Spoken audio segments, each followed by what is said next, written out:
Hello les amis, on se retrouve aujourd'hui pour la fameuse recette de mon shampoing solide pour les cheveux de mes petites princesses. Ça fait longtemps que vous l'attendez, je sais, elle est enfin arrivée, j'ai pris le temps avec les vacances de la filmer. Donc c'est un shampoing qui ira très bien aux cheveux crépus, mais moi je l'ai déjà utilisé pour moi, il m'a sauvé quand j'avais les cheveux bien secs. Donc très bien pour les cheveux crépus, les cheveux secs, les cheveux bouclés.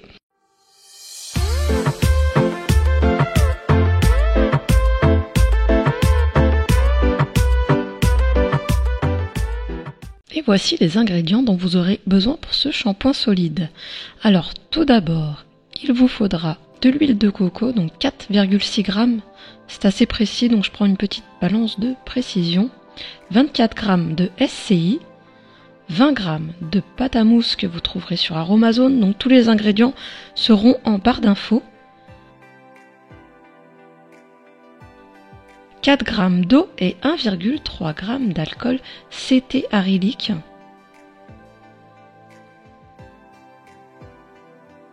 « 45 g d'amidon de maïs, vous pouvez également prendre de la maïzena, moi c'est ce que je fais.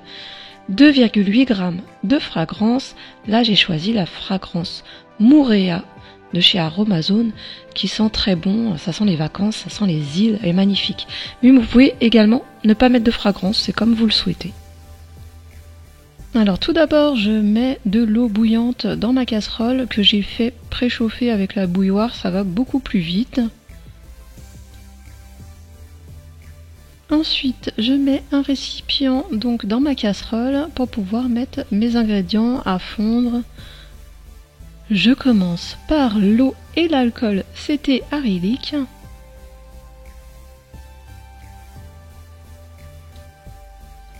Je continue avec la pâte à mousse de chez Aromazone.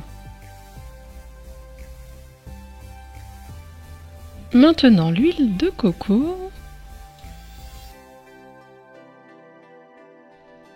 Et pour finir, nous allons mettre le SCI. Alors maintenant, il va falloir bien mélanger jusqu'à temps que tous les ingrédients soient tous fondus. Il ne faut pas qu'il y ait un seul petit grumeau.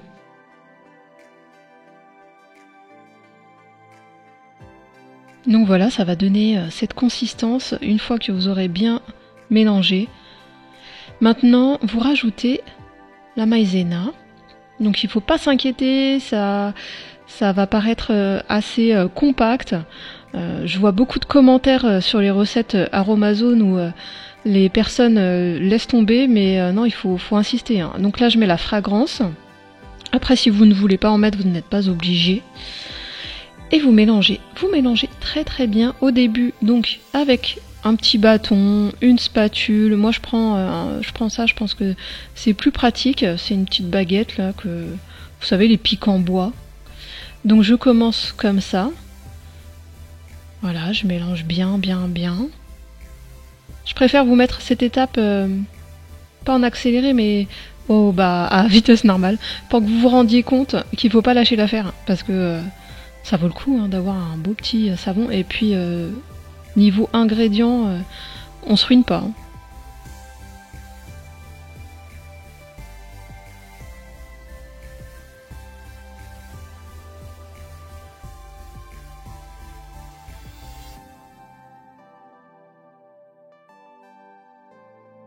Donc vous voyez, ça paraît granuleux, on a l'impression qu'on peut rien en faire, mais il faut insister, donc il faut mettre les doigts.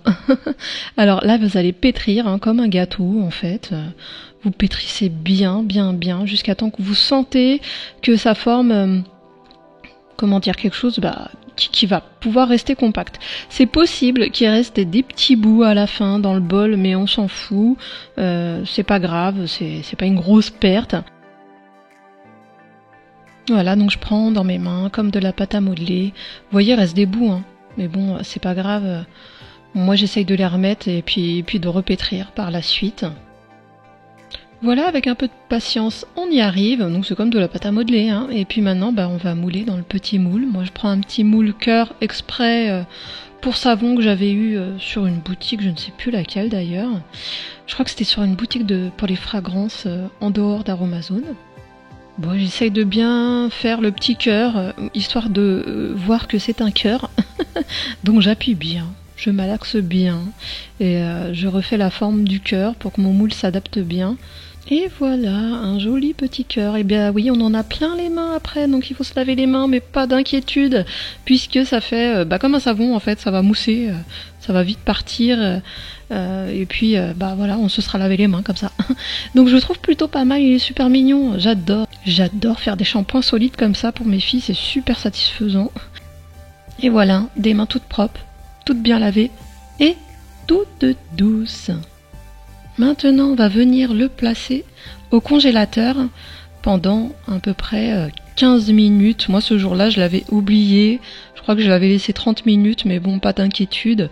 Du moment qu'il ne devient pas, qu'il congèle pas, en fait, pas d'inquiétude.